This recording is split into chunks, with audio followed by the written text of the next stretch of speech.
안녕하세요. 자, 오늘은 한 민족에 대한 아주 장대한 이야기를 해볼까 합니다. 신의 약속을 받고 위대한 나라를 세웠다가 결국 모든 걸 잃고 뿔뿔이 흩어지게 되는 정말 드라마 같은 흥망성쇠의 역사죠. 바로 고대 이스라엘의 이야기인데요. 어떻게 이런 극적인 일이 가능했을까요? 그 핵심으로 바로 한번 들어가 보겠습니다. 이 역사를 쭉 따라가다 보면요.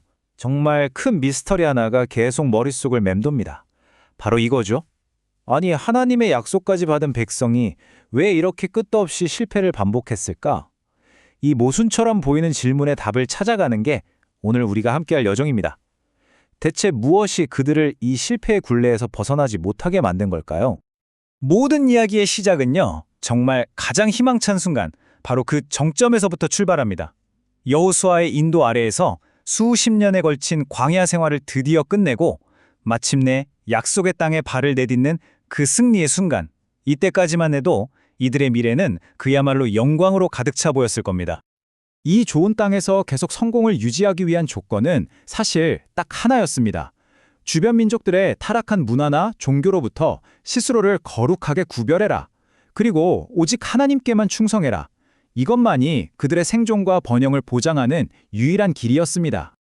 정말 섬뜩한 예언이죠. 지도자 여호수아는 이들이 만약 불순종하면 어떤 일이 벌어질지 아주 구체적으로 경고했습니다. 올무, 덫, 채찍, 가시. 이 경고는 앞으로 펼쳐질 이스라엘 역사의 비극적인 청사진 그 자체였습니다.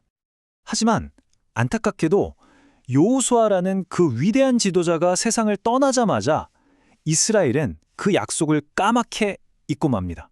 그리고 끔찍한 비극의 패턴에 빠져들기 시작하죠. 바로 혼돈의 사사시대가 열린 겁니다. 이 시대를 한마디로 정의하면 바로 이 죄의 순환입니다.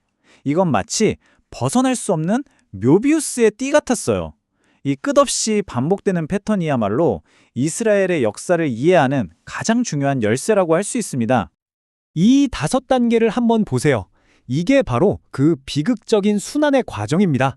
먼저 죄를 짓고 다른 신들을 섬겨요. 그럼 주변 나라들한테 압제를 당하죠.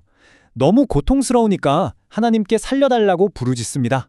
그럼 하나님이 구원자인 사사를 보내서 구해줘요. 그런데 평화가 찾아오면 또다시 모든 걸 잊고 죄로 돌아가는 겁니다. 정말 무서운 건 이 사이클이 반복될수록 그들의 타락이 점점 더 심해졌다는 거예요. 이 끝없는 순환에 지친 백성들은 이제 이런 생각을 합니다. 아, 우리에게도 다른 나라들처럼 눈에 보이는 강력한 왕이 필요하다. 인간 왕이 나타나면 이 지긋지긋한 순환을 깨고 안정을 가져다 줄 거야. 이렇게 희망을 걸었던 거죠. 그리고 정말 그런 인물이 나타납니다. 바로 다윗 왕이죠. 그는 혼란스럽던 사사시대를 끝내고 흩어져 있던 지파들을 강력한 하나의 왕국으로 통일했습니다. 예루살렘을 수도로 삼고 그의 통치 아래 이스라엘은 역사상 최고의 황금기를 맞이해요. 와, 드디어 이 파괴적인 순환이 끝난 것처럼 보였습니다. 그런데 바로 그 영광의 정점에서 우리는 다윗 자신의 입에서 나온 이 충격적인 고백을 듣게 됩니다. 이스라엘의 가장 위대한 왕, 모두의 영웅이었던 그조차도 죄의 문제에서는 결코 자유롭지 못했던 겁니다. 이 깊은 참회는 인간 왕이 이 문제의 근본적인 해결책이 될 수 없다는 걸 너무나 명확하게 보여줍니다. 다윗의 아들 솔로몬은 아버지의 유산을 이어받아서 이스라엘을 그야말로 전례 없는 번영으로 이끌었습니다.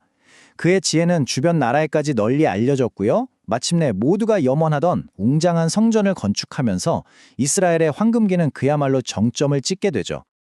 하지만 영광이 가장 클 때 그림자도 가장 짙어지는 걸까요?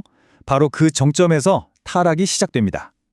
솔로몬은 외교를 명분으로 수많은 이방 여인들과 결혼했고 그들이 섬기던 신들을 예루살렘으로 그대로 들여왔습니다.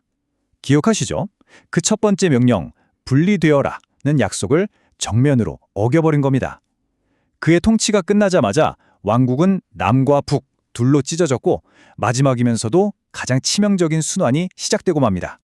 이 연대표를 보시면 왕국이 얼마나 걷잡을 수 없이 붕괴했는지가 한눈에 보입니다. 남과 북으로 찢어진 왕국은 결국 그 죄의 순환을 극복하지 못했어요. 수많은 선지자들이 목숨 걸고 경고했지만 그들은 무시했고 그 대가는 아시리아와 바빌로니아라는 강대국에 의해 모든 것을 잃는 비극적인 심판이었습니다. 자, 이렇게 약속의 땅에서 시작해서 포로로 끌려가는 유배의 여정까지 이 장대한 역사의 막을 내릴 시간입니다. 이 모든 과정이 오늘을 사는 우리에게 말해주는 건 과연 무엇일까요? 결국 이 기나긴 역사의 결론은 하나입니다. 하나님의 약속은 변함없이 그 자리에 있었지만 인간은 스스로의 힘으로 그 실패의 순환을 끊어낼 수가 없었다는 것. 약속의 땅을 선물 받았던 그 영광스러운 시작은 결국 그 약속을 지키지 못해서 모든 것을 빼앗기는 비극적인 결말로 막을 내렸습니다. 그래서 마지막으로 이 질문을 우리 자신에게 던져보게 됩니다. 이 고대의 이야기가 단순히 과거의 기록으로만 끝나는 걸까요? 혹시 우리의 삶에도 계속해서 반복되는 실패의 패턴, 정말 끊어내고 싶은 부정적인 순환의 고리는 없는지 한번 돌아보게 합니다. 역사는 결국 우리 자신에 비추는 거울이니까요.